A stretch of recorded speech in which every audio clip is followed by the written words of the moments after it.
It's Bucket.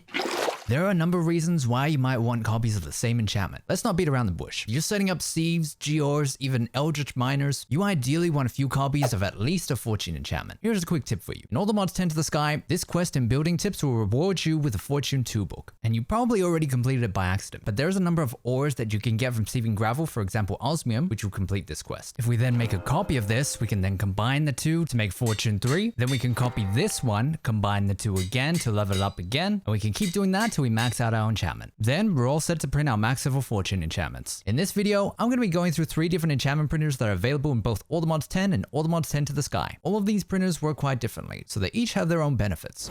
First, we're going to take a look at the printing table from Bibliocraft Legacy. And honestly, this feels pretty busted. I wouldn't be surprised if this one undergoes some changes. This table comes in a wooden and an iron variant, but they both function exactly the same. And the concept is incredibly simple, which is probably what makes it incredibly busted. So you'll notice the printer has a number of functions. The only function that's relevant to enchanted books is the clone function. The enchanted book that you want to print is going to go into this slot here. Then you want to place a book in the grid. Whatever level your enchantment is, that becomes the experience level cost. Click this bar to input experience. It takes a little bit, but just like that, you've now duped your enchantments. Now, unfortunately, we won't be able to automate this, as we can't pipe items in and you'll have to manually input experience. But there are literally no other restrictions for this process. Whether you have a high level enchantment or you have multiple enchantments on the same book, same rules apply. So I've got this enchanted book with efficiency 100 and fortune 100. So how much is this one gonna cost? 100 plus 100. Yep, 200 levels. And just the same, boom, duped another enchantment. Totally reasonable and balanced. But there are a few things you need to be aware of. So firstly, the cost doesn't really reflect the play levels. As you can see, the cost is 200 and I have 200 levels. But if I input my experience, it does not come out to 200. And on top of that, if you put experience in, you cannot take it out. And on top of that, if you put experience in and take the enchanted book out, you will lose all of those levels. So just be aware of that. This next one's the one that more people are familiar with, the printer from Create. The Create printer runs on XP Fluid. Assign the book you want to print to the filter, put a book underneath, and bam,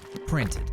Now you can use different kinds of XP fluid, but you want to use Create Liquid Experience. Otherwise you're going to run into this problem. When you're wearing engineer's goggles, you'll see that the printer has a capacity of 4 buckets. And this is the physical limitation of the printer, as there's no way to increase this capacity. Here I've got knowledge of the ages 3. With one printer I'm using XP fluid from Just Our Things, and with the other printer I'm using Create Liquid Experience. Yep, that's a big difference in cost. There will come a point where some of your enchantments will become too expensive for you to be able to use XP fluid from other mods, which again is why you ideally want to be using Create Liquid Experience. But how do we get Liquid Experience? Alright, now this tends to be the trickier part, and there are a number of ways to get Create Liquid Experience, but here are the ways that I found to be the best. By far the simplest way is using the Experience hatch. This will allow you to input your play levels straight into Create Liquid XP. You can put this straight onto a printer or put it onto something like a fluid drawer. To make the XP hatch, we need to right click a fluid hatch with a block of experience. So how do we get a block of experience? Now if you're playing all the mods 10 to the sky, you get the easy option. A recent update added recipes where you can use a drying basin to turn XP fluid into blocks of experience. Now this next one will still work if you're playing all the mods 10 to the sky, but here's plan B if you're playing all the mods 10. Now the first thing we need to look into is turning your XP fluid into bottles of experience. The easiest way is going to be using the bottler from Productive Bees. With the bottler, we just have to pipe in some glass bottles and our XP fluid, and we have bottles of enchanting. Now we're only going to need 3 bottles. With these bottles, we're going to empty them in an item drain that's going to give us liquid experience. The liquid experience we're going to be piping into a basin where we're going to be using a mechanical press. And you can power this with a hand crank, but once we press it, you got your block of experience. But Bucket,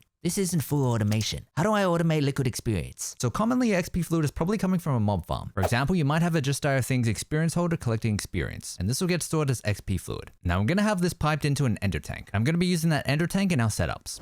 This first setup will work in both all the mods 10 and all the mods 10 to the sky. If you remember, I actually already went through this process. That's when we're making bottles of experience and draining them in the item drain. In this setup here, I'm also using an item collector to collect empty bottles. Now scaling this is quite simple. More item drains. But in adding more item drains, you're going to find that the bottle is going to have a hard time keeping up. So we're going to use the Dissolution chamber for industrial foregoing to be able to pump out more bottles of experience. Do note that in all the mods 10, this recipe requires a bottle, whereas in all the mods 10 to the sky, it does not. Now the problem with having too many item drains, if you have 2 rows of item drains, they'll push empty bottles to each other and they're going to get stuck. Now we can actually pipe these out, but we can only pipe items in and out from the sides of the item drains. So the solution is we can manage everything using Super Factory Manager. So now we can have all of our item drains on inventory cables, and on the side, I'm going to have our ender tank, dissolution chamber, fluid drawer, and in this example, I'm going to be using a trash can for the glass bottles. Alright, now if you're not familiar with Super Factory Manager, this probably looks like a lot of text, but we're essentially just telling the manager what to do, and it's going to do everything for us. So I'm going to finish showing you how to set this up, then we're going to come back to this, I'm going to explain what everything does. Now the manager block will interact with blocks depending on how we've labeled them. I like to think that the labels I've used in this code are pretty intuitive, but if you're not sure what things are, here you go. So if you've never set up Super Factory Manager before, I've mentioned that we have inventory cables under our item drains. You also need a factory manager. This block will act like an inventory cable as well. Then you'll need a factory manager program disk, which is going to go inside your factory manager. Press the edit button, and here you're going to paste the code that I've put in the description below. Then we're going to need to label our blocks, and for that you'll need a label gun. With this, you're going to shift right click the manager block, which is going to pull the labels. Shift right click in the air so we can select the label, and once selected we can then label the right blocks. When we're labeling the drains, we can actually hold control and right click, and this will label all the connecting item drains. Once we're done labeling, we need to give that information back to our manager, and to do that, right click the manager with the label gun to push the labels back to the manager. Now let's go through what's actually happening in our code. With our first statement, we're basically saying take any fluid from our ender tank and send it to the dissolution chamber. The only fluid here being XP fluid. Next, we're saying take from our dissolution chamber and send experience bottles to our item drains. Remember that the item drains can only accept items from the sides, so I've specified east side, but specifying any side will work. Just a quick note, you might have noticed that I specified fluids in the first statement, but didn't specify a type in this second one, and that's because not specifying a type will default to items. Any other type though, for example fluids, we will need to specify the type, which is why in the first statement we had to specify fluids in both the input and the output lines. Remember that I mentioned that we can pipe the empty glass bottles out of our item drains, and so in this next statement I've basically said take any items from the sides of the item drains, remembering we can only pull the items from the sides, which here I've specified west side, and send the glass bottles to the trash can. And finally, we're going to have the fluid from the drain, remembering that we can only pipe fluids out from the bottom side and have it sent to the fluid drawer. And the only fluid that can be sent is going to be liquid experience. Now on its own, our dissolution chamber is only going to produce 4 bottles at a time. So to scale this, with industrial foregoing, it's all about add-ons. Just by adding the tier 2 add-ons, we can now process 27 bottles at a time. And with tier 3 add-ons, 76 bottles at a time. Now if you're playing all the mods 10 to the sky, remember we have that other recipe. So we can turn blocks of experience into create liquid experience using mechanical grindstone. Oh no, does this mean I have to do the coggers? Yes and no. We do need rotational power, but trust me, it's a very simple setup. Just watch this.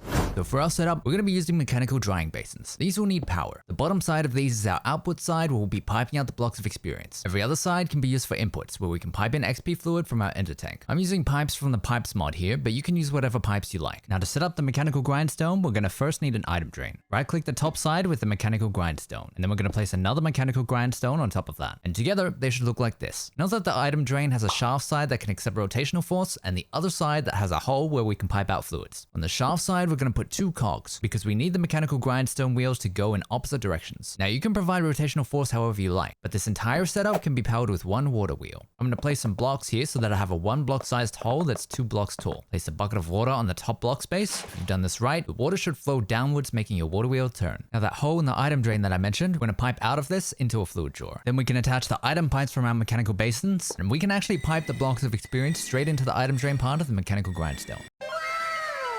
This design is pretty easy to scale as well. With more mechanical basins, the mechanical grindstone is still able to keep up without an issue. So for making liquid experience, which method is better? So some factors that will go into how fast these 2 methods work. Draining experience bottles will give 10 millibuckets each, and crushing blocks of experience will give 27 millibuckets each. On top of that, the mechanical drying basin takes 1.5 seconds per craft, and draining experience bottles actually takes longer. Here's a quick look at the 2 side by side.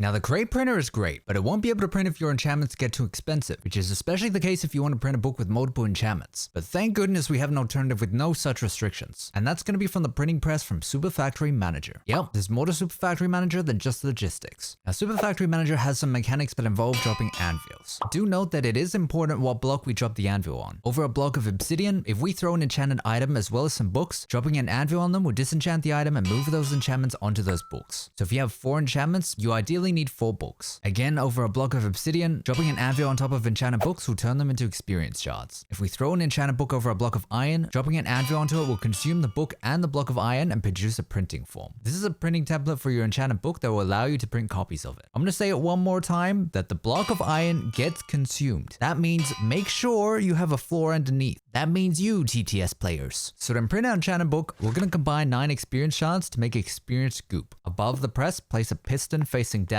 like so, and we're going to place a button to activate the piston. I like using these large frame stone buttons from frame blocks. They're nice and big, and you can texture them with whatever block you want. Place the goop, a book, and the printing form onto the printing press. Activate the piston, and bam! Printed. and the printing foam is not consumed, so you can keep using it to print more books. So one thing to note, no matter what book you're trying to print, the cost is always the same. So for example, here I have a book that might just have every enchantment in all the mods 10. Let's turn this into a printing form, place the form, book, and Goop. Yep, printed. So when it comes to automating this, all we really need to worry about is the Goop. And so we're going to be using the Enchantment Factory from Industrial Foregoing. Now with this, you should be able to give it any kind of XP fluid. Just Dire Things XP fluid works just fine. You also don't actually have to pipe fluid into it. If you place a fluid tank on top of it, it'll use fluid from that fluid tank without needing to pull it into the machine. This is more so useful if you're trying to make expensive enchantments when the cost becomes more than the Enchantment Factory can hold. So with XP fluid in a book, the Enchantment Factory will print out a random enchantment based on the level that's set. And with that, we're actually going to set it to level 1 to bring down the cost, as it doesn't matter what kind of enchantment books we get. Now I'm not going to connect this till we're done setting up, but we're going to be piping this into a simple dropper from just Dire Things. And we're going to have that drop books into a 1 block space that's 2 blocks tall. In this space, we're going to have an obsidian block as the floor. Now to automate the anvil. We're going to need something to place the anvil and something to break it. Also something to note, the reason we're dropping the anvil in this 2 block space is because anvils don't actually get damaged if they're dropped from a height of 1 block. So we can keep using the same anvil forever. So for this, I'm going to be using some things from Applied Logistics. So first, we're going to have to set up some Applied Logistics cables. We're only going to need 2 cables, and glass fluix cables will work fine. We're also going to have to provide power, and we can do that by providing power to an NG acceptor. On the bottom side, we're going to be putting an annihilation plane, and this will instantly break any block in front of it. And the only place you can send it to is to the formation plane that we're going to be putting above it. The formation plane will place any block that's sent to it. So that means our anvil is going to be in a loop where it's constantly dropping. That's pretty cool, but this is getting muted. Much better. Make sure that you don't connect your main Applied Logistics system to this. These 2 planes should be connected to each other and nothing else. Now to collect the experience shards, I'm going to have an item collector on a sophisticated storage barrel. The item collector we can configure to target this 2 block space. We're going to filter it to collect experience shards on an allow list. Inside the barrel, I'm going to be putting an advanced compacting upgrade. And we just have to change this setting to compact anything. This will automatically compact the shards into experience Goop. And that's experience Goop automated. All we have to do now is pipe Goop and books into our printing press. And now this is all ready to go. So whenever we want a copy of a book, we just hit the button. I was very excited to show the setup as simple as it is, so I hope you've enjoyed the video. There's also another setup that I'm excited to show where enchantment printers are going to be a very helpful part of the process. So make sure to subscribe to the channel so you don't miss it. Let me know what you guys think in the comments. Do you guys enjoy the build videos or the informative content? Would you rather simple designs, or would you rather watching a tutorial on building something more complicated? I've still got a ton of ideas that I want to make videos for, so it does help to at least know which ones you prefer watching. And if you got more to say, feel free to join the Discord. There's more people coming through every day and everyone is very friendly and welcoming. Otherwise, thanks again for watching. I'm Bucket, and I'll see you in the next one.